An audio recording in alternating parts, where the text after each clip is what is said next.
Hi guys, today I have an amazing guest. I'm super happy that you are all here. Because you're all forgetting to click the subscribe button, I need to say that this time. But we have today Chris Rosewarne. I hope I'm pronouncing that good, Chris. You And did? nice, and he is an amazing concept artist for films. He did a lot of work on Guardians of the Galaxy, Men in Black, and for Lucas, right? Yeah. And he has been inspiring me for many years. He was one of the first artists that I found on the internet when I started doing this thing, and I'm super happy to bring him here and talk about movie design. Hi, Chris. Marco, hey dude. How are you? How's it going? Very well, my friend. I've just finished up working in Budapest on Dune. Oh, So that was 6 months, 6 months of hard work. Great briefs, great projects. But that's me kind of wrapped. I finished there last week, so I'm back in Prague at the moment. So I'm just kind of getting my stuff back together, and all my equipment's coming back. So it's kind of like coming back from holiday and trying to get all your stuff plugged back in again. yeah, making everything work again. Do- Yeah, exactly. Try to figure out where you put all the cables again, and like where you've got everything, but you can't remember what box the Wacom pen is in, and all that kind of stuff. Yeah, it happens a lot. Happens a lot to me also. I always lose my Wacom pen, but it's one of those possessions that I would rather lose my kidney than the Wacom pen. I do. Well, it kind of runs. I think it's this thing that artists have. I mean, my parents are both artists, and my father's an illustrator. And I always remember he used to come into my room as a when I was a kid, and he'd kind of talk with me or something, and then he'd go out and he'd come back in again, and he was like, "Where's my pencil?" Like it's around the house, so we walk around the studio with this pen. So it's not like you can just pick up another pencil with the Wacom, but yeah, no, it's all back, it's all installed, and I've just been trying to go through my kind of back catalogue of stuff of things that I can kind of show you guys. Really, do you want a sort of brief history of me? Absolutely, we want the brief history. You already mentioned that your parents are artists. I read in your biography that and wanted Yes. to ask you, what did they do? So, father is an illustrator. Yeah, well, my father was an illustrator and used to do a lot of kind of things like sort of penguin book covers or sort of illustrations for magazines, kind of commercial advertising stuff. He used to do kind of sort of fine pencils, colored pencils, and my mother was a textile designer, and in the end, he became a textile designer with her, so that their trade for sort of the past 20 years was were textile designers. So I grew up in a very, say, artistic household, and we always had a supply of pens and pencils and paints and stuff. So I was very encouraged to be creative. Yeah. Um, and I, always had a love of movies, and I think kind of like anyone out there who is into movies or sort of remember them from an early age, drawing for me was a way of like extending the experience of a movie.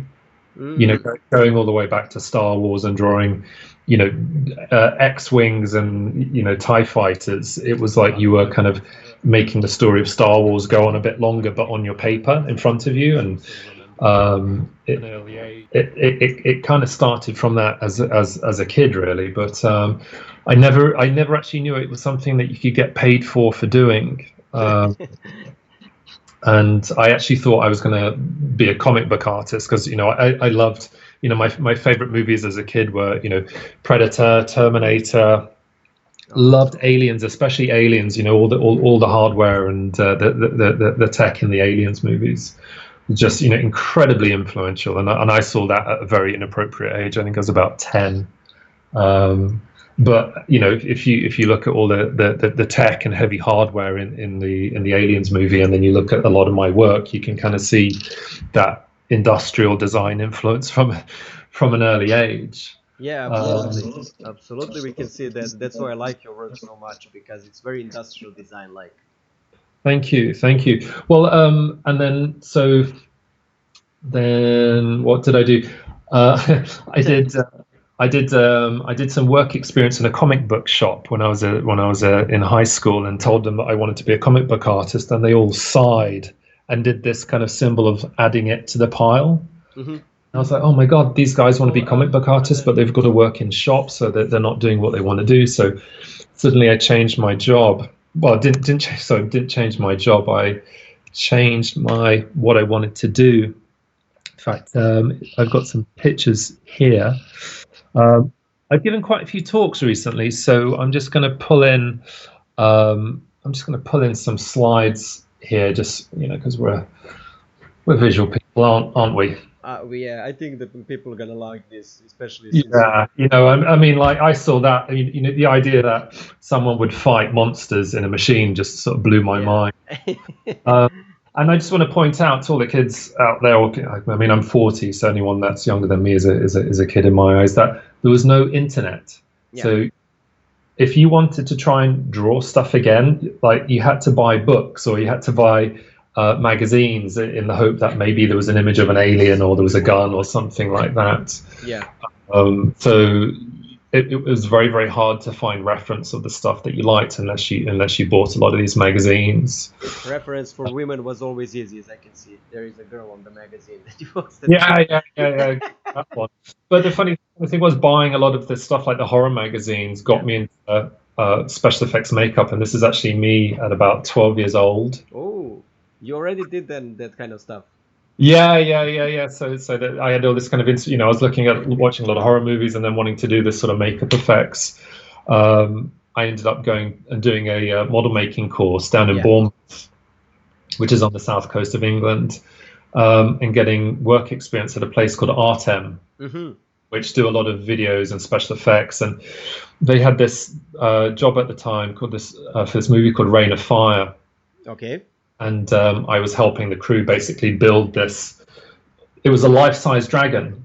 Oh my God, I didn't know this. I know the movie, but I didn't know that it was created like this. Whoa. Yeah. And this is me, where my mouse is. That's me here helping to fabricate. I think it's sort of broken. History in the making. Exactly. And for me, sort of Jurassic Park was only like sort of 6 years before this, and I remember the art book coming out, and it was the closest thing to kind of, oh my God, here we are working next to something life size. It's kind of like what I saw in the Jurassic Park book. Yeah. But this company also did a lot of things like animatronics, and they had engineers there and stuff. So I got exposed to a lot of disciplines. And I was able to kind of take my notebook and make my own, sort of copy some of the techniques and make my own animatronic dinosaur for my final major project. You made your dinosaur. This is crazy. Yeah, radio controlled. So I did the sculpt, the mold, the cast, the animatronics. Wow, you made all of this like for your. Made all of that, dude. Yeah. That's on your bachelor studies. You created a dinosaur. Yeah. So there are model making courses which actually they I guess they prepare most students to go out into to make architectural models. And the film industry was very difficult to get into, but I was just making sure that I would tailor my work for that kind of ideal film portfolio. I still didn't really know about concept art back then. I thought I was going to be a prop maker, and that's what I ended up doing. And I got this job on the Brothers Grimm as a prop maker. And I was making all these things in the workshop, so like these model swords and kind of weapons, and as well as sort of fabricating things like resin ice for a scene. I think this is where sort of this woman gets pulled underneath it in the water tank. So Heath Ledger's actually looking through some of the ice that I've made there. This is a shot from the movie. What is it made from, the glass? It's a clear cast resin. So it's kind of like you've got this sticky resin and you add a catalyst to it. And it sets like, if you put it into a cup, it will set like, it will look like a glass of water. But I was experimenting with laying down sort of industrial shrink wrap, and we threw in like loads of things that you would find floating in ponds, like leaves and twigs and stuff, which is what you can see on the screen here. And then I put down film, a film of plastic, and pushed it around and shaped it, which trapped a load of bubbles, and then gives you all this sort of striations and stuff, which gives it this illusion. It kind of looks like, and it catches the light, so it looks like ice. So that was a little creation of mine. Very interesting stuff. I love that you were first a prop maker, because I can see that in your work. everything looks Yeah. very functional, and that you think about everything how it can look on the screen, and that amazes me every time I see it. Thanks, man. Thanks. I mean, the my first job as a concept artist was actually on the movie Doom, and it was pen and marker. So it's actually a photograph of my desk, my first ever concepting job, and I'd been prop making for about 3 years by then, and this was in Prague, and the guy had said to me, well, sorry, my boss, the set decorator, said, well, can you concept for me and run the prop shop? And Yeah. I was 25 at the time, and I was like, sure, what could go? Thankfully, nothing, but I got to do all these cool designs, and then basically go into the prop shop and make this stuff. Wow. By the way, were that Copic markers? Yeah, man, just The Copic famous markers. Copic markers. Yeah, yeah, yeah. This was like back in the days when I'd have to watch videos by like Feng Zhu, or like trying to see if I could find something from Doug Chang, and or like the concept art book at the time was this book which was produced by a product design company called Seymour Powell, and it's called Rendering with Markers, Ah, yeah. and it was how to do like marker pen sketches of hoovers or drills and things like that. So that was the closest you could come for sort of how-to concept art books. I saw that book. It's really really good because it teaches you the basic stuff, and I think it's very good to know fundamentals. Absolutely, absolutely. And then for this prop making stuff, we hired a load of BB guns and medical equipment, and then I was pulling on my experience of it being like a prop maker and special effects technician, so I could make them look like welding equipment. And so everything's kind of, it's fantastical, or it's sci-fi tech, but it's really grounded in a lot of reality. Um, but also, briefly, I managed to use the makeup skills that I learned when I was 12 Mm. in producing dead bodies for the movie. I Wow. the movie once, but this was this sort of famous horror recipe of it's latex, cotton wool, food coloring, and breakfast cereals. Oh my, that's made from that. I didn't know that. Oh my Yeah, God, that's amazing. Like, so you yeah, can you explain the process because I'm very curious to know. yeah. So you know what cotton wool is, right? Yeah. Yeah. So basically, you make a colored mixture of liquid latex. So you put food coloring into liquid latex, and there's I think it's a Dick Smith, who's a famous Hollywood makeup artist, did a recipe for fake blood, which using food coloring, which was 2 parts red, 1 part blue, and 1 part yellow. And Okay. you add that to the latex, and you can put in some Rice Krispies and cornflakes, and then you paint it onto this cotton wool and stretch it out, and the cotton wool acts as like a muscle fiber, and you're sort of drying it as you go with a hair dryer, and you can stretch it and kind of like create blisters and stuff. Like you can kind of sculpt with it as well, and the more revolting it looks, the better the effect really. Man, it looks like real, Yeah. like a real muscle that was torn. I don't know why I know this, but it really looks like something that happened. Well, That's we incredible. were referencing, I think, a lot of shark attacks as well at the time, so we were Mm. sort of going for that sort of big bite marky sort of look. But here's this sort of like I was asked to make some stasis tubes that were going to have these animal parts in it, and I didn't have time to concept them, but I was just freestyling in the workshop, so it was kind of like real life kit bashing in a way.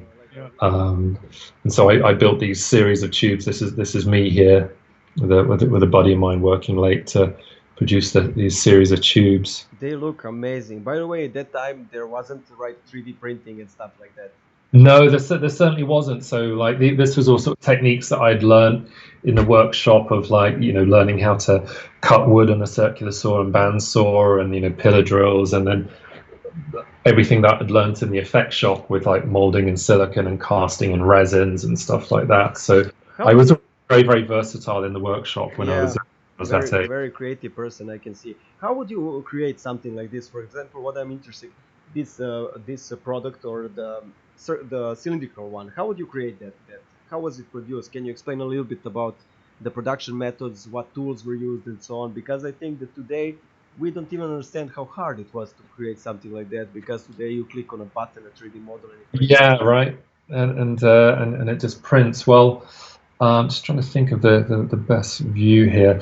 I knew that you can buy lengths of clear PVC tubing, or no, Hmm. sorry, this is acrylic tubing. So I ordered about 25 feet of acrylic tubing, and it was a certain diameter, and I got a router, which is basically like it's almost like a drill on a no, it's like a jigsaw with a spinning blade. Hmm. You can put an arm onto it and use it like a almost like a compass that will spin round in a circle and cut through a sheet of wood. So I basically cut through and made a load of rings. Okay. This is I'm not going to do a very good job of describing this because it was actually quite complicated. But basically, I had to create a ring to fit around the outside of that acrylic tube. Um, and then this sort of 45-degree angle part I cut out of a piece of 50 mil thick MDF, Mm. a bandsaw. And then I managed to get the angle of that 45 angle cut on a circular saw. And then I used a pillar drill with sort of a large diameter drill bit to drill in those holes. And kind of the same thing for all these other parts. And we use car body filler a lot for sort of filling in joins and stuff like that. So I made one piece out of wood, and then I use a silicon mold. So I put a layer of silicon over it and with a hard fiberglass jacket. And Yeah. when it's set, you can pull the wooden part out, and you can pour in like what we call fast cast, which is a quick set in resin, Hmm. which is like 50-50 mix, and you pour it into a mold, and it sets, and you pull it out, and you get basically a positive of what you've just made. And so I just set up a production line of making all this stuff, and then I could paint things up as well. So we were spraying them and then aging them down a little bit. And I used to keep tropical fish when I was younger, so I got the buyer to go out and buy a load of aquarium aerators. So there are like bubble tubes in there. So when we fill them up with water, there's lights in the top, but they also do this like blah, blah, blah, blah, blah, blah, bubbling as well, because it was for this evil laboratory, right? Yeah. Uh, so like I would really be in there on the set, like, behind the camera, getting my hands dirty, kind of water spilling out all over me, just trying to get stuff done. Um, so I have a lot of real kind of workshop hands-on experience before I ever moved completely into the art department.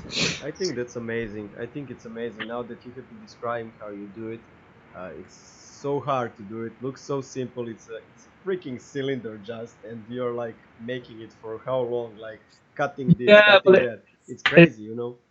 thank you. And it's all those sort of techniques that you learn kind of in the workshop working around people. So like if you start working next to like a really talented carpenter, I was never shy of like saying, hey, I'm going to make this. I think I should try and make it like this. And I would lean on somebody more experienced to say like, yeah, that's a good idea. Or, well, actually what I would do is this. Um, there's a great saying that I always like to use, and it's certainly not from not from me, but I love to use it all the time, which is, if you're the smartest person in the room, you're in the wrong room. So, if you can be around, if you're lucky enough to be around people who are more talented than you, and that especially goes for the art department. So, if you're working next to somebody who's an absolute amazing 3D modeler or a kick-ass painter, then don't get fearful or jealous. Just soak up what they've got like a sponge and sort of put it into your own repertoire. Yeah, like people always like to say, the people that are around you, they represent you, and when Exactly. you Yeah. get really high-end artists around you, you have to catch up. You either catch up or highway. There is no other way, you know. Yes. Yeah. Absolutely. Absolutely. I'm just trying to think what else there's so much stuff. I was just saying to Darko, everybody listening, I was just saying to Darko before we started this, I kind of feel like a kid when a friend comes over and I've got so much stuff in my room that I want to show him. I honestly don't know where to begin. Show So us your favorite toy, Chris. show us a favorite toy. God damn. I Right. see there Right. is as you can see, guys, there is a lot of titles there. So there has to Yeah, be one favorite game. yeah. Well, let's. I think I might try and take you through some stuff chronologically. How long have we got? It was an hour, right? We have 1 hour and 20 minutes, so we will have almost one more hour. Oh, okay, cool, We cool, have a cool. lot of time. Don't worry. We can prolong it also a little Okay, so this is me kind of pulling, a lot of my favorite toys out of the toy bit. box. Can I But choose one? Can I choose one? yeah, yeah, yeah. Go for it if you want. That yellow one that you just covered. I want to see that one. You Which one? can This one? no no no on the right the blue image. That Yeah. one. You move it down and there is some Ah, that this one. this one. Well, let's go a bit. Let's go a bit bigger. Well, this is actually this was a little sort of experiment. I'd already been using SketchUp for about a year. That's what I Uh, wanted to ask you. Why is ketchup, Chris? well, it's interesting, and I think a lot of people might relate to this when I say it just happened to be the first 3D program I was introduced to Mm, practically. I asked some people, well, why 3D Studio Max? And they're like, oh, it's what we were taught in college, or oh, it's what I had to learn on the job. I think for about 7 years, I just saw myself as a 2D illustrator, yeah, because the art departments were split into, you've got 3D modelers and you've got 2D illustrators, and the artists that I aspired to be like, were 2D illustrators. Yeah, yeah. yeah. Two of my favorites were Adam Brockbank and Dermot Power, who were British artists, and they had worked on a lot of the Harry Potters and Star Wars and Batman and stuff, and they had this beautiful, well, still do have, this beautiful painterly style. So I was like, and it was a thing that people always commented about my work, was that it was very painterly, and that's what they like. So I was like, I'm not going to be that. I'm not doing 3D. I'm painting. So I could paint a lot without the use of 3D. And then I was gradually given Yes, sets that the art directors would make on movies. So I remember when I was doing Dark Shadows, I would be given a set of an exterior of a building, and they'd give it to me and say, can you paint this up? I see. And so I would get the model and they would show me how to maneuver around it, and I would take a screen grab and I would paint over it. So I was just using it for scale and proportion. I slowly kind of got into rendering it a little bit with the use of Podium. But again, I was really reluctant to pick it up. It was just, okay, well, I'm going to put some lines down in 3D, and it's just going to help me with scale and proportion, or, kind of coloring in lines within the lines in a way. And I started to get to know how to use the program. You Uh, know what's fascinating to me? Fascinating is a lot of people are hating on SketchUp, and they're like, that's you don't use SketchUp. And then I look at your work, and you're doing amazing stuff with it, which is quite, not strange, but it's different. Everybody's saying, ah man, no SketchUp, and then you prove one point that I'm always saying: 3D is just a tool. The it's designer yeah, is doing yeah. everything. And look at Chris' work, guys. You don't need Maya. You don't need 3D Studio Max. You need Blender, but the rest you don't Uh, need. I would love it's something. If I was going to, I mean, seeing what the guys are doing in Blender at the moment, I would be very keen to sort of jump into that. Um, Hit me up after the stream. We will talk about that, and I will introduce you to uh, Blender. I would love a quick dose. But I mean, the thing that I have discovered with SketchUp now, is I actually really like the graphic style of it. Yeah. And it's something that I've found a lot of production designers are able to digest visually. Um, Oh, you're I, showing us a bot. I love that. yeah, so this was the first time that I was like, okay, I'd also just got hold of Keyshot.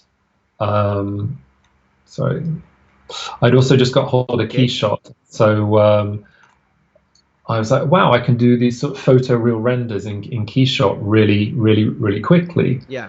And I think I was working on Avengers Age of Ultron at the time.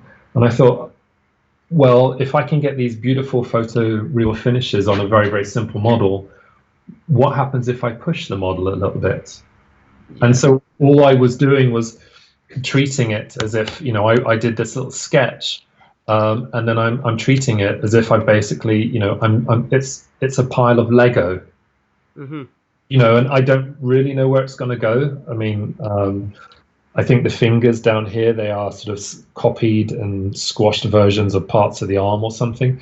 But I'm playing and I'm having fun, and then the output is this, and I'm like, oh wow, okay, it was incredibly rewarding for me. And then anything that wasn't particularly achievable within the model itself, or what I couldn't get in the render, I could paint on top anyway. I see. So Nice. I never really got stuck with, well, I can't do that in SketchUp. Well, it's like, well, I could get it really far in SketchUp and then paint the rest. Yeah, I think that you're using your knowledge from the prop making, and you're using it in a really good manner. Oh, well, thank you very much. I mean, I got invited to I do a lot of talks for SketchUp now. Oh, nice. I didn't know that. Yeah, well, I was just in God, I was in Sofia. God, I'm going to forget the name. There was a 3D. Oh, Total Chaos, I think it was Ah, called. you were on Total Chaos in Sofia, Bulgaria.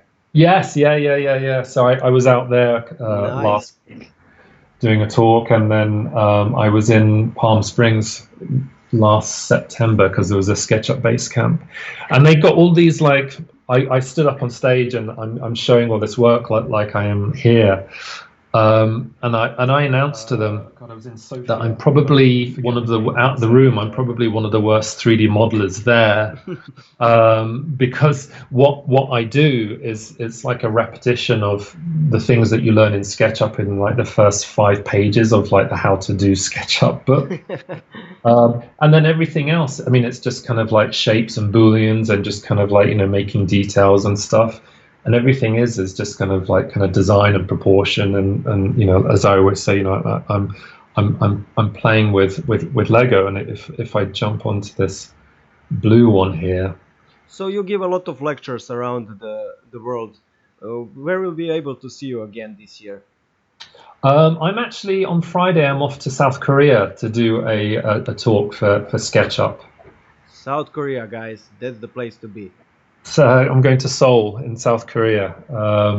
That's the next one, which is on the 5th of June, I believe. Nice. Um, but again, I mean, it's when I'm doing this stuff, all I'm doing is using the 3D model to sort of recreate a world that I want to see in my mind. Yeah.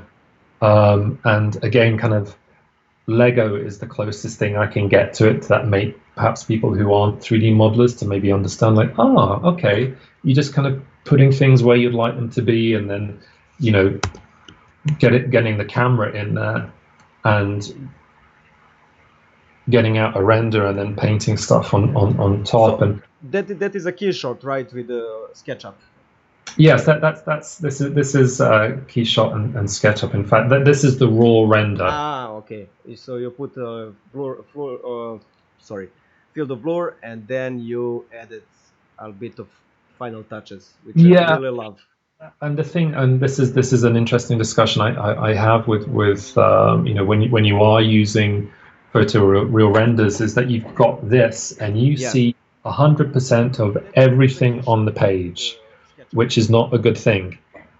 So you've actually got to fight with it to not see stuff. So if you watch one of your favorite movies, and you freeze the frame, you're not actually going to get this definition of, like, especially in the grays, of where it goes from like 100% black into kind of the subtles of like about 70% dark.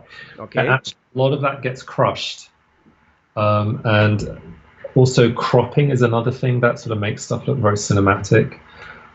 Putting in a lot of atmosphere, pushing back a lot of the black values.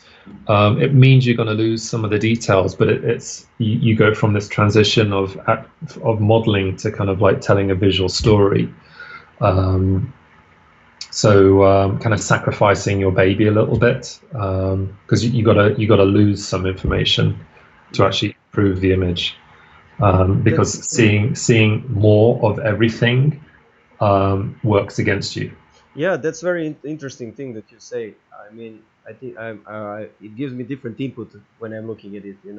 And Mhm. I just realized what you said. You there, Chris?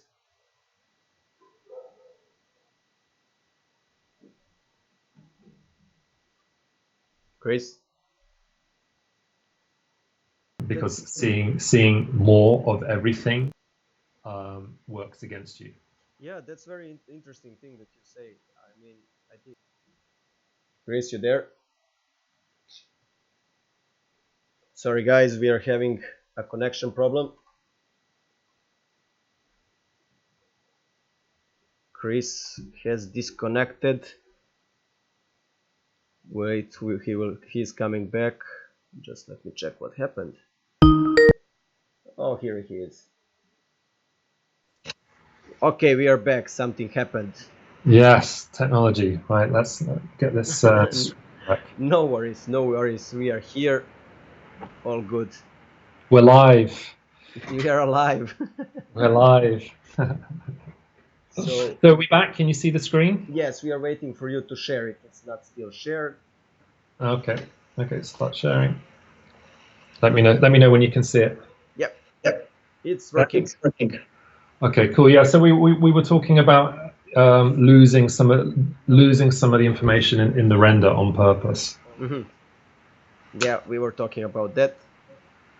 And I like that we are seeing the process, guys. Look how cool it is. I really like your design, how your aesthetic. Everything looks so functional and ready to use. Yeah, thank you very much. I am going to show you something here that I think it's one of the. I'm such a lazy 3D modeler. If I see any kind of symmetry, I will split it and make it a component or a what is it? Was it like an instance? Is it called in other softwares? So I will, if I go in here. So I'm just going to click into this model. Okay. So let's zoom in. Oh.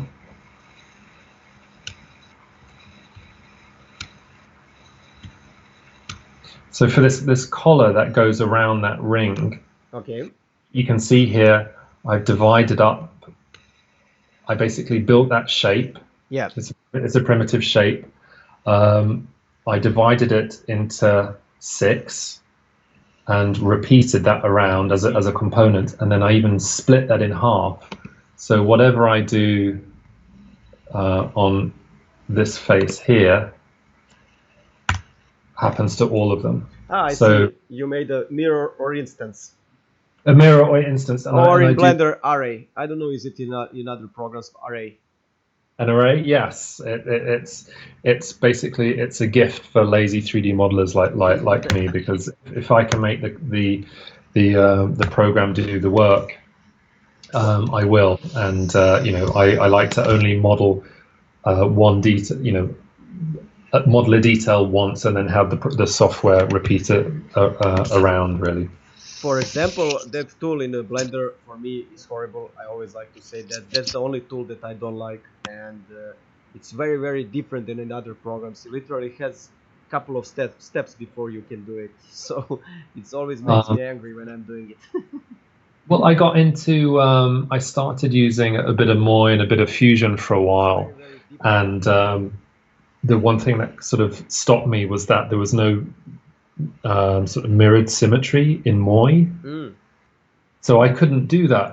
I love that you can get these crazy variable fillets and radiuses and stuff like that on edges, and booleans like an absolute dream. But the way I model using mirrored components all over the place would sort of slow me down. So I would have to pick and choose my projects for as and when I use that.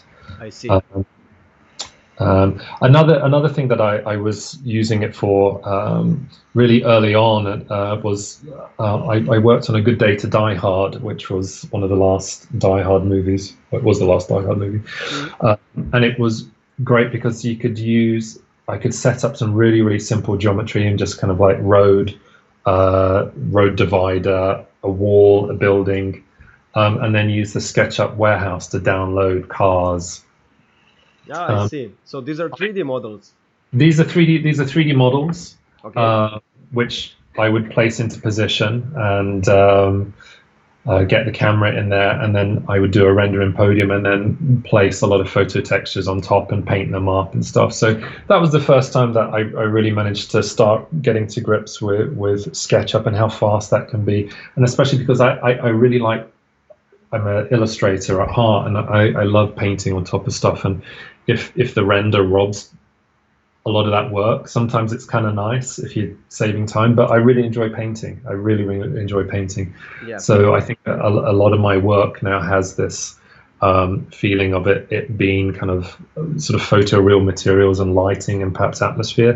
But I'll go in there and you can see sort of painterly marks on top of it as well, which sort of kind of helps the image retain a bit of life. I see. I see. That's Uh, that's very nice. So do you also do scenes for the movies? I do.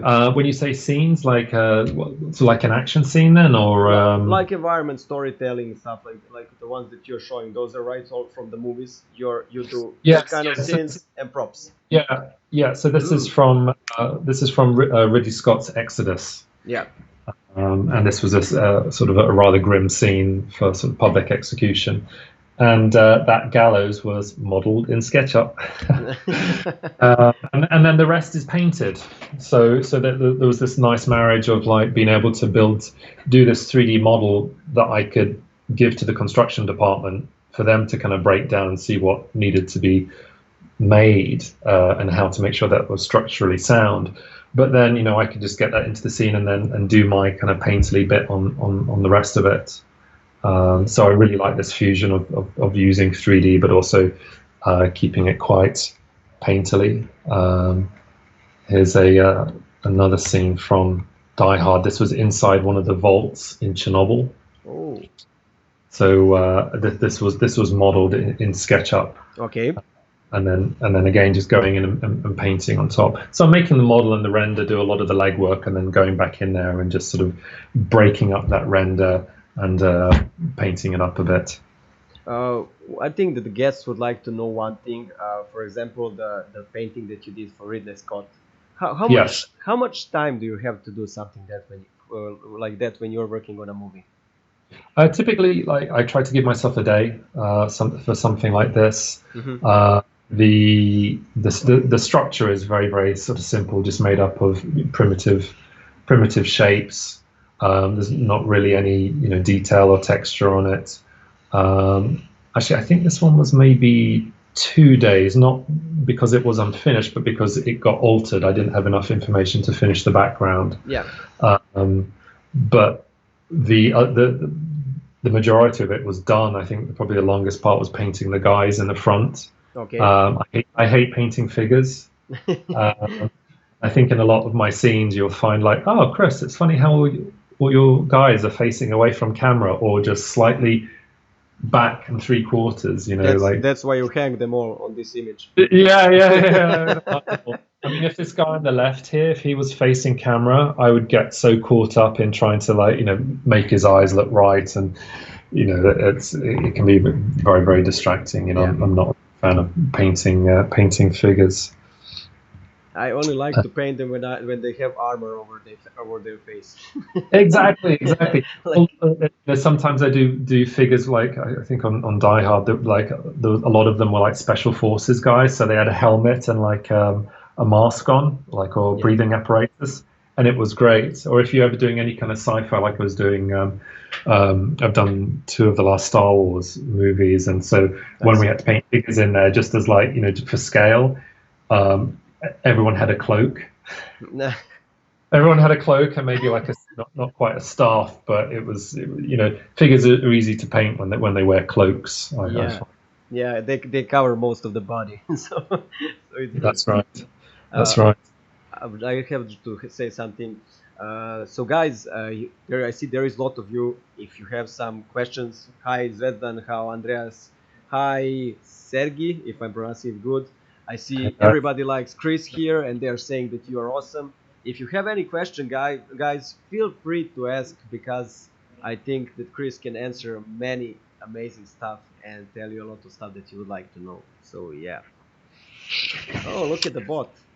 Yeah, yeah. This is one of my themes. Have you seen the Bjork "All Is Full of Love" video? It's quite old now, about 20 years old. Well, I Uh, know some. I'm not sure, to be honest. I'm not sure. it's got some fantastic. It's Bjork. Her face is superimposed onto these sort of Japanese style robots, Okay. and they look like they're kind of kissing and making love. And as they're doing it, these big robotic arms are coming in and kind of doing welding on them and stuff like that. It's a very famous video, beautifully shot by a director called Chris Cunningham. One of my most favorite music videos I think ever, really. And the cool thing is that when I'm at work now in the art department, I've worked with a lot of people that worked on that video, so they were able to tell me, who made that stuff, how they made it. But the lighting is just absolutely beautiful. And I was approached by the art magazine Imagine FX to do a workshop tutorial for them Oh, nice. of anything really. So heavily inspired by that music video. If you've not seen it, guys, go and check it out. It's Bjork, "All Is Full of Love." Beautiful song as well. And I created sort of this theme of mine, which is that sort of an orb with cameras on it. Whether it's sort of industrial mechs. I think I've got another one down here. This was from an early Gumroad tutorial. Nice. Yeah, I saw that you have Gumroad page also. You have their prop design and robot designs, right? Robotic design as Yeah. well. Yes. Let me just find that SketchUp model. There we go. Right. I found the video and I posted, guys, in chat if you want to see. Check it out after the talk, though, right? Because we're showing cool stuff here. Just kidding. Right. So I think this is the first time that I approached a model where I was thinking, okay, well, I'm going to build the thing that I've designed. Here's the 2D concept art. So that's done in Photoshop. That's done in Photoshop. Did you sketch over 3D or it was completely from the scratch? Completely from scratch. Okay, I can see the moves. That's what I like, because I see the moves. Sometimes when people sketch over 3D, they lose the motion. Yes, yeah. I think there's a little bit of photo texture in here. I think these are like radar beacons or something like that, just to kind of add a little bit of detail. But everything else is very kind of loose and sketchy. And this was the kind of atmosphere that I wanted to create. So I import that into SketchUp. Okay. And basically start building it. One of the cool things about or if you really want to make your work not look like it's built in SketchUp, is make a curved surface. You can get primitive tools, or you can spin a sphere, which is very easy to do. And the way I get these shut lines on it, I'm going to very, very quickly show you how I do this.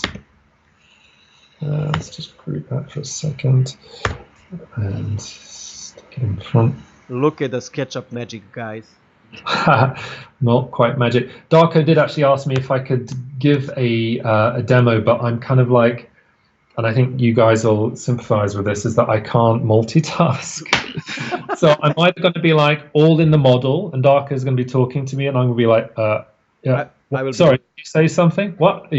Or I'm just going to be pushing a line backwards and forwards, and we're going to be chatting. So I can't really multitask like that, unfortunately. Don't worry, I can talk for both. Good man, good man.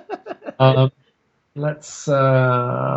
I don't think I'm going to be. I've already booleaned out those shapes. But what I would do. Let's copy this down.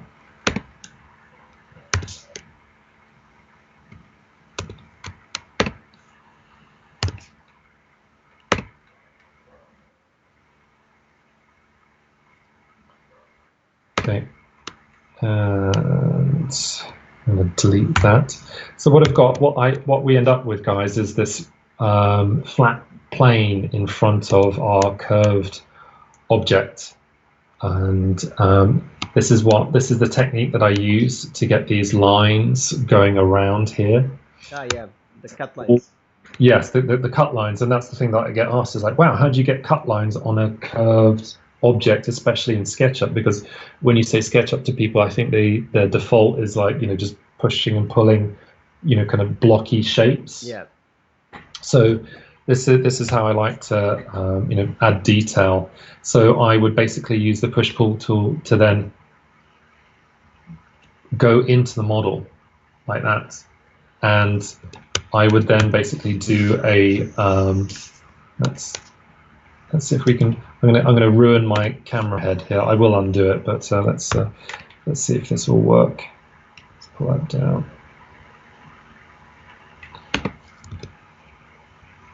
Okay, and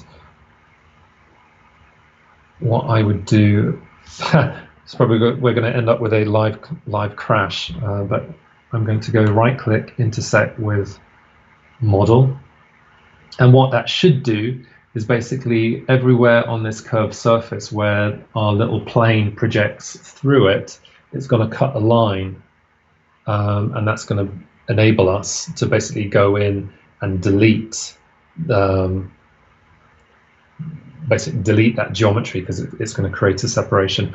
Although that head is quite heavy, as you can see, and I've got the wheel of death. Yeah. I don't think it's going to crash, but I think it may. Never mind, it happens. I mean, 3D can be very, very unstable from sometimes, so it's not a problem. Yeah, I'm just going to move this out of the way. I think it will do it. It's quite stable at the moment, but I'm just going to move that out of the way. And then what I would do is see, like, I've got everything open. Maybe I'm going to pull up Keyshot, so when everything's going to grind to a halt. Oh, nice. By the way, they are asking about the workflow. Alexander is asking about the workflow and how it changes on a different kind of tests and deadlines. And you already started to show the workflow. So yeah, perfect moment. Yeah. So it would be. It's funny because I wish my concept sketches were a little more thorough. It really is now like visual note taking for me, because I'm going to jump into 3D to start fleshing out the design as quickly as I can. Yeah. So literally, it's kind of like what we would call cigarette pack sort of scribbles, and then I jump in and start, because the important part happens with that scribble. Everything else is just process. You know how to paint, you know how to model, you know how to render. What you're looking for is that spark, that idea, and that's like great, got that idea, and you quickly scribble it down. Yeah. Me, there's not really much need to do kind of like what I just showed you, which was that nice concept sketch. That was just to kind of show the client, to show Imagine Effects, and then basically I will jump into Keyshot. Okay. Like here, I will assign materials, assign lighting, and go in here and pick a view and render it up. And if I pause this, because it's very, very, very heavy, I come to here. I've got another image of this. Ah, I see. It's funny, I was going with this one because I like it. I really like the symmetry of it. It's very powerful, all those lines leading into the sort of the bullseye in the center.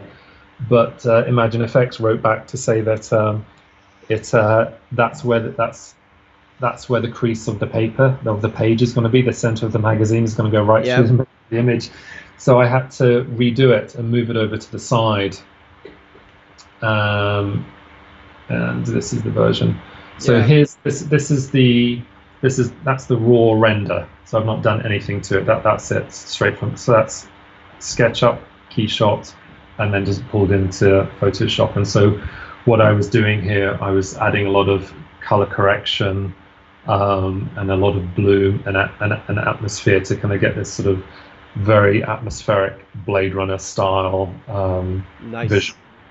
With sort of particles in the air and a lot of kind of sort of color dodge and bloom where it's backlit. Oh look, I knew it would do it.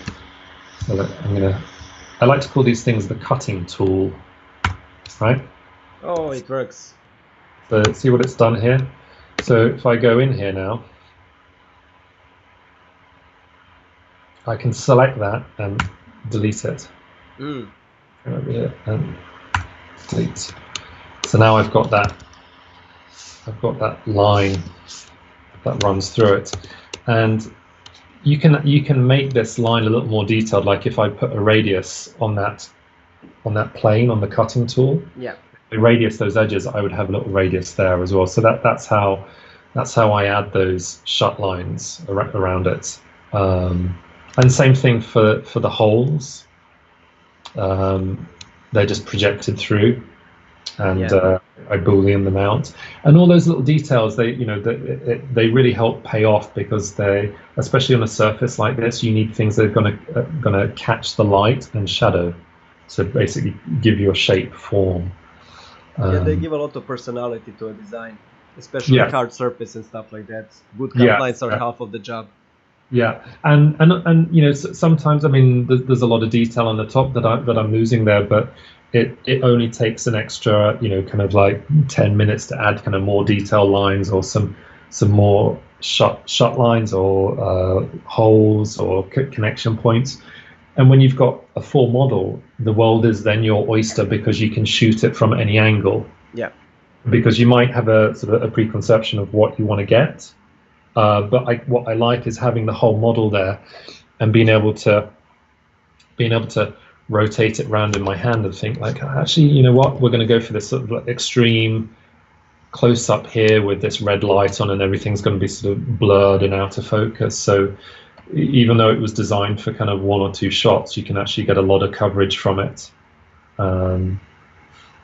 So that was one of my bot mechs. Thank you so much for showing that process. It looks amazing. I love it. I like how you put the touches on your final image. Really looks like a cinematic shot. Well, thank you. I'm going to keep with the SketchUp models. What else have I got down here? This was another little personal project. I have no idea what this thing is. I was trying to make something that wasn't a weapon. Okay. And so I thought I would do this sort of like enormous radar stand. Mm-hmm. To zoom in for you guys.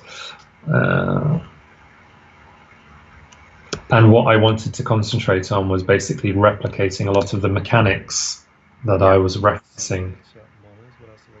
I used to have these radio controlled cars that you would build as kits by this company called Tamiya. Okay. And you had to build the cars, and you had to build the suspension. And so I really enjoyed putting all these kits together. Like I don't know what, even when I was younger than that, I used to build airfix kits, which are basically scale models of plastic planes. Mm-hmm. You can get them in tanks and stuff like that, but I love putting that stuff together. So in a way, once I built a basic form, going in and adding these details, like if I go in even more, these bolts have got bevels on the edges. Yeah. It's with a simple plugin to bevel edges on stuff, but in SketchUp, and especially when you take things into render it really helps, sort of highlight. Also gives a lot of personality. I know when I'm working on a model, and when I'm like 90% done, then I put 20% more effort into putting some additional details, and small, and it really gives so much more personality to the project. It's crazy, Oh, totally. This is all kind of sort of. But everything is functional, which is quite fun. I see everything is working. You see there is pistons, there is everything. I like that I can see that. Yes. Well, because of my workshop experience, I spent a lot of time around. I spend a lot of time around things where, like, even if we're building, say, like something for a sci-fi movie, and maybe like the door's got a flap on it that opens down, and you can't see the pistons. I've been in the workshop from like day one, watching them put the pistons within kind of the body of the spaceship, and that that's the stuff that I find really, really interesting. So I'm always taking note of like the joints of things. And if anybody's looking at this and they're going like, "Oh my God, that looks really complicated," it kind of is. But if you look at the reference, if you look at some reference, if you look at Caterpillar diggers or JCB diggers, and you just look at how the arms pivot or how the bucket pivots. Yeah. Generally, it's actually quite a simple setup, and there will be big sheets of metal that are pinned together with steel rods, and then sometimes they've got support brackets coming off them. But if you just break it down into kind of like a construction, you're like, okay, so it's that, it's that, it's that, and break them into layers. It's all I try to recreate here. So I've got a solid basic form underneath this, and then I start going in on top, adding in, you know, the mechanical joints, the cables, the actuators, the pistons and stuff. But always, somebody asked me at one of the SketchUp base camps, because I was modeling something on the screen, and I extruded a surface, and somebody was like, "How long is that?" And I was like, "Oh, as long as it needs to be, in a way." And again, kind of like what, you know, they're coming from it as being kind of a technician, like a 3D technician. They need to put an input there, and I say, well, I do it until it looks bad. You know, you'll put something on, and this is why I always go into. Is it going to do it? It's that never-ending battle, engineers with designers and manufacturers with designers, never-ending battle. Yes, so it's like I constantly check. There we go. So I go into I switch the perspective off a lot, and kind of look at the front views of stuff, and try and look at this. Try and switch off my 3D head and go into kind of like a more of a design head. Yeah. And I look at the proportions. Is something too skinny? Is something too fat? Is something too tall? And if there's something that and you'll hear it, there's a part of your brain that goes, "I don't like that bit," and you might try to ignore it because it might mean that you've got to go back in and fix it. But that's the thing. I mean, I learned this in art class when we used to do oil paintings, and I remember painting this arm, and I was really pleased with it because the hand looked good. Didn't look like it had broken fingers, but I think the forearm was too long, and the art teacher came over and was like, "That arm's too long." And I was like, I know, but I don't want to repaint it. And it's like, you've got to, because it looks terrible. Yeah. It's like, yeah, you know, you might have painted a hand that looks fine, but the arm's too long.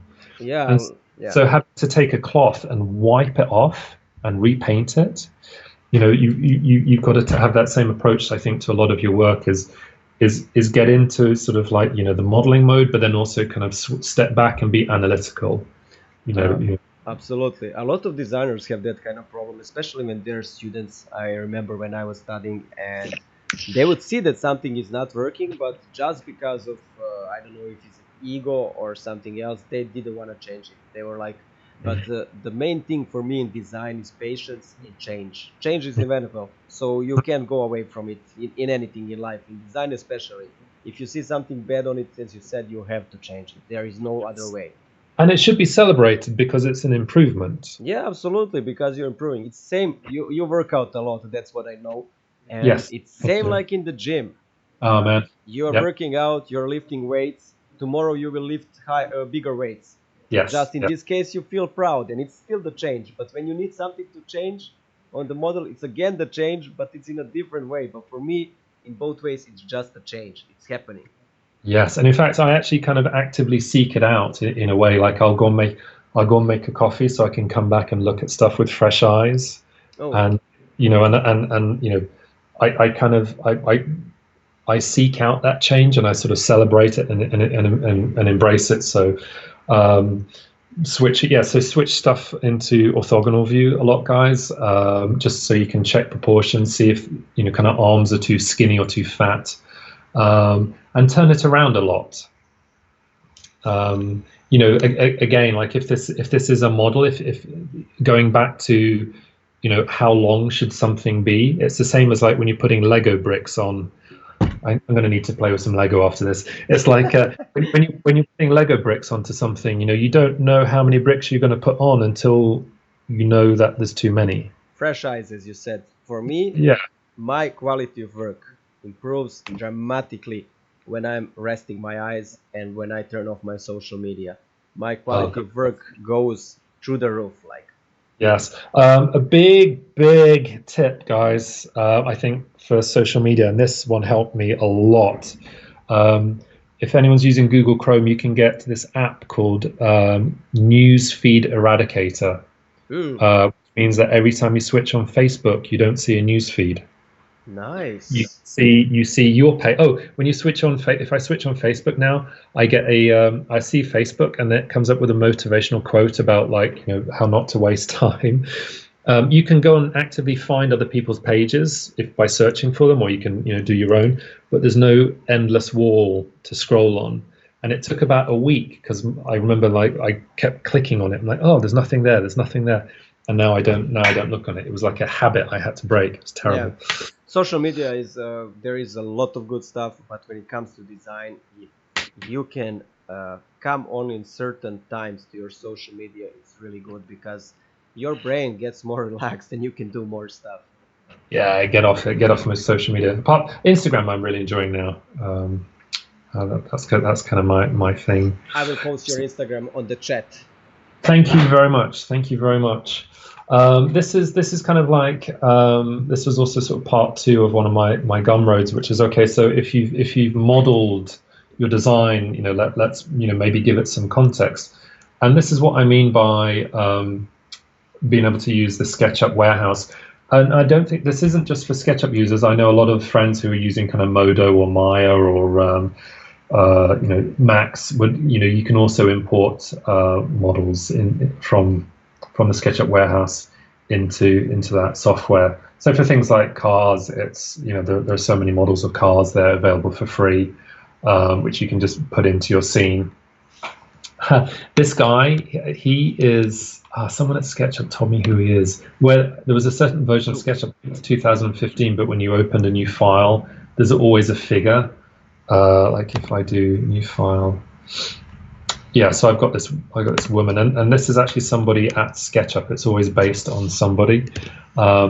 This one is somebody that works there, but he just looks like Stan Lee. Yeah, that's what I wanted to say. I was just waiting to say he really looks like Stan Lee. He looks like Stan Lee, and I was using this version when I was on. I was doing episode 8, and there was some concepts that we were having to throw in really quickly.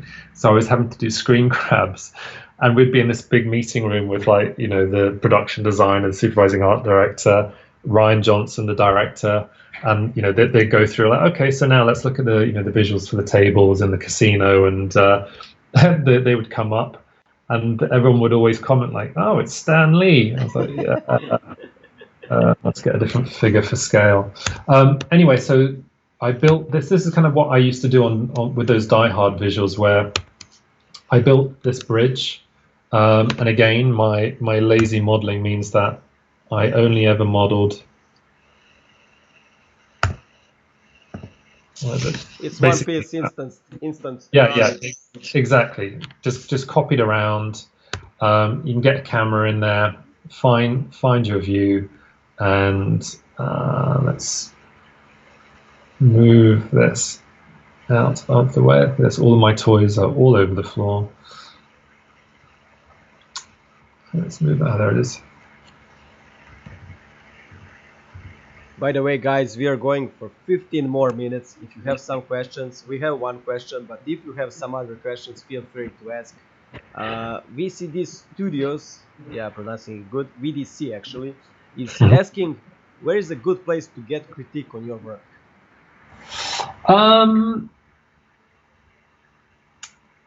I think that in McDonald's you can find a really good critique. Yes, everyone's a critic. Everyone's a critic. Yeah. I post them. I would post. I think I would post them online. So I think kind of forums like ArtStation are fantastic for that. And say, guys, I'm looking for crits. Yeah. Uh, Yeah, they need, you need to write that you're looking for critics, because today people, there is so many places. There is Behance, there is ArtStation, there is Facebook groups, 10,000 hours, ZBrush group, and so on. yeah, But to get a critique today, you have to ask for a critique, because many people are afraid to comment, and that's one of the perks of fast times. So just post and ask for critique, and somebody will pop up. And there yeah, is the critic, as Chris said, and I completely agree. Every critique is a good critique, no matter who said it or how he said it. yeah. I'm just showing here. There's a comparison between kind of the Yeah. SketchUp model and the render there. Ah, you see, Um, I love the lights. Thanks, man. That was actually taken from I think it was security web cameras. Mm, Security web cameras have got a lens and then a ring of infrared lights around them. yeah, And I was like, oh, that's a cool detail. So very that's cool, what that very is. cool. I'm going to, if in the last 15 minutes, I'm just going to sort of briefly talk about sort of where I am at now Okay. with my work at the moment, or sort of like what I've been doing in SketchUp. Because all this stuff. This is from Mission Impossible. I've got so many toys I could show you guys. Oh, look at these guys! Oh my God, so cool. Yeah, this was a nuclear bomb that was unused in the movie because we ended up going for something else. But again, that was all SketchUp. In fact, I've got I am a the. huge fan of Mission Impossible. It was the last one, so MI6. Yeah. Let me just find. Protocol Ghost, right? Or that was the 5? No, that was 5. That was 5. Yeah, sorry, my bad. Yeah, you see, I'm a really big fan, and I don't know the name. So yeah, here's that bomb in. Fallout. Yes, there we go. Look, and again, like you can see, I'm mirrored components again. So yeah, I do a lot of prop making. Love my industrial design stuff. Love doing mechs. But recently, my latest, let's call it venture. So go through my. Well, it's not that one. I'm going to close these down because there is one more that I want. Here we go. And again, just to sort of, I'm half plugging a tutorial of mine, but in a way, it's I was getting away from a lot of the industrial design and the robotics stuff, and I wanted to think, okay, well, look, in a way, the industrial design and the mechanical stuff is, let's say, quote unquote, the hardest stuff to model. Yeah. So you guys out there modeling architectural stuff, it'd be a walk in the park, especially with, SketchUp was built for doing that kind of stuff. So let's build some architecture, but let's make it, let's have it emote something like some fear, and that's really what I wanted to get into with this one. And I have this fascination with abandoned buildings. And fuse that with like a love of the horror movie The Shining by Stanley Kubrick, one of my favorite movies. And I wanted to come up with like a really creepy corridor of an abandoned hospital, but kind of recently abandoned. So a little bit like kind of Walking Dead style, like you'd go in there, the lights were still on, but flickering. There's stuff that's, so SketchUp wants attention. Go away. There's stuff that's scattered all on the floor.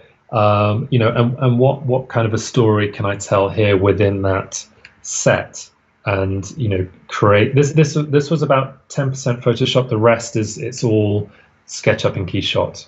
Yeah. And what I wanted to do was basically build a corridor, which I have here. So here we are back in SketchUp. I wanted to build a corridor, so if I come out, actually, I can show you the plan. Oh, really big. But again, it's just a section, so it's kind of a repeating section of corridor that I've repeated. I've gone back in there and made some of them individual, so it doesn't look like I don't know if you remember those old like Scooby-Doo cartoons, and when they're running, it's just Yeah. a background that just repeats. It's like plant, pot, flower, plant, pot, flower, plant, pot. So I had to go in and kind of like give it some individuality, but the bare bones of this were right. Let's get in here. Here we go. And 4. So I built a lot of furniture, and you could go to the SketchUp warehouse and download this stuff. But I enjoy building this. I even looked a lot of reference. Put stuff on the walls that I was seeing, and again, like I really wanted to make this look kind of creepy because hospitals do creep me out a little bit. So I built this model and started to get out renders. And if I go in here, yeah. So this is a raw render from Keyshot. Okay. This is all in Keyshot. I'm going to switch on the Photoshop layer, which is that, nice. Which is just a little more contrast and a little more texture, but this was the raw render, so you can actually generate animations in Keyshot. So what I want to show you guys is that before you show that, we have a question, and I think that they would love to hear. How long do awesome renders take? But I think what they are asking, they are not asking about how long does it take to render, but how long does it take you to post-process that image? As in kind of like add this stuff on top? Yes. How long does it take? For example, that very, very cool Mission Impossible bomb or this corridor, how long does it take you to post-process it? Oh, not long at all. There's a lot of the work has been done in the model. There's very little. There's maybe just a bit of aging and kind of some dents and a bit wear and tear, and maybe I might add a little bit of atmospheric bloom coming in from one corner, almost kind of like a subtle version of an Instagram filter, just to stop the render from looking so perfect. Because that's the problem. The renders always look perfect. Everything's all black or everything's all white. So you want to get a bit of that kind of variety, visual variety back into kind of those imperfections. So I would spend about an hour playing with it afterwards. That's very fast, and you get a really good enhance to the image. Yes, I mean if I've got to paint figures in, it's a different story. But if it's just a prop, there's really not much else to go on with it really. Let's go here. So I'm just going to switch that off. Okay, so what we've got here, if I highlight this in the yellow, these are sections. So I didn't animate the whole thing. I would animate maybe like 6 seconds and then another 6 seconds and then another 6 seconds, because I knew the actual trailer was going to have other stuff intercut into it. But if I play it, this is what it looks like. So I had this slow start going down the corridor. Again, this is all SketchUp, just rendered in Keyshot. It's a little bit jittery because of this. Yeah. Because of this program. Looks like real corridor to me. And yeah, and that's with all the the imperfections and stuff on it, which really helps. And the thing that I really wanted to get it like is this movie. Ooh. Why is that not working? Oh, too strong. Oh, sorry, guys. Good now. Okay. Sorry. For a second, I got scared.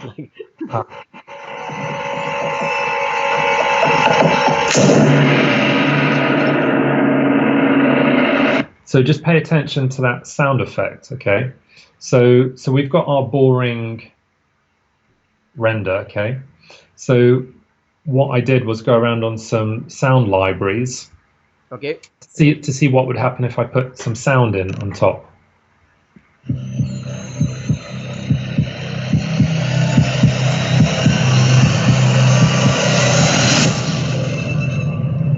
And it starts kind of. I will let the sound. it starts giving it a lot of where are we? Corridor movie. This is the one I'm going to go with. It gives a lot of personality to the whole image when you edit. Yes, yeah. Well, and it sort of feels a bit. Is this the one? No. I'm going to have to sort of pull it off here. So bear with me for a second, Marco. I'm just trying to look for the actual. Okay. The actual by video. By the way, it's Darko. It's Darko. Oh, dude. I don't know why people are missing my name from time to time. But it's it's common. Darko Marco. Actually, I'm Darko Marco, so I understand. Very cool name. It would make a very cool DJ name, by the way. Oh, thank you very much. One day, hopefully. I can't find that. But if you guys if you type my name into YouTube, you will find this as a completed trailer with the horror music on your YouTube channel. Yeah, so if you just type my name in, so it's Chris Rosewarne into YouTube, and there's also some other trailers there for the tutorials and stuff, and I really like building stuff in SketchUp, rendering out short animations in Keyshot, and then kind of editing it and adding some effects and adding some music. So would mean a hell of a lot. If you guys want to check it out, let me know what you thought. Feel free to comment on them. I posted on the chat so they can see the video on your channel. Great stuff, much appreciated. And I think your viewers will agree. Like if you see that video, it's got this rising tension heartbeat. Yeah. Which kind of climaxes by the time you get to the door.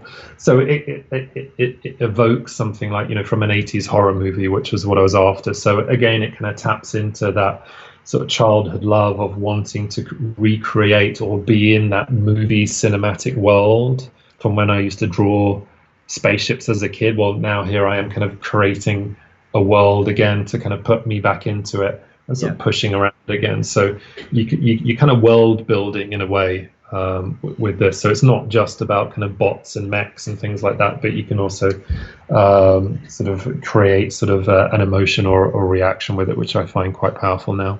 I understand. Nice. We have been talking for 1 hour and 20 minutes, and I think we can finish in 5 if that's okay with you. Oh, dude, absolutely, man. I mean, I can talk the hind legs off a donkey. I believe is. I believe it's the saying. Yeah, but you showed us so many cool stuff, and I appreciate it so much. And viewers are thanking you so much. Everybody says thank you, Chris, because we learned and saw a lot today. So. Oh, I've actually got it here. If you want to see it. Absolutely, let's do it. Okay, let's. Here's this one, I think. No. Looney Tunes. not Looney Tunes. Here you go.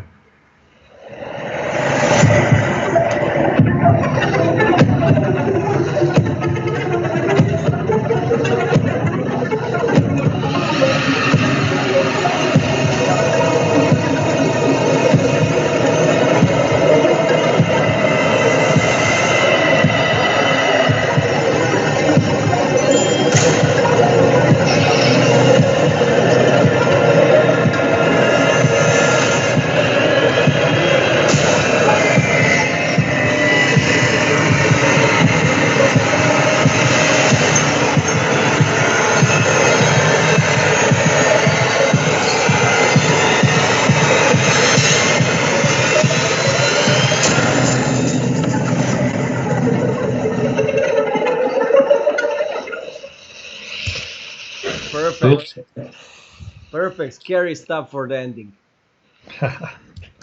Cool, man. Cool. Well, it's been awesome chatting. It has been awesome chatting to you, Chris. Thank you so much for showing everything to us, and I will have you again for sure on this stream. Oh, do man. I mean, I've got there's so many more toys in the toy box, because we can literally take any of those movies that I worked on, and I can tell you stories. I can show you work from them. Some of them I can. We are But making Chris part 2 very soon then. yes, yeah, cool, man. Thanks so much, Chris, for coming. Guys, I hope you enjoyed. Hit the subscribe button because we'll be bringing Chris again and we will be bringing other guests soon. So, have a wonderful day and goodbye, Chris. Cheers, man. Bye, everyone. Bye.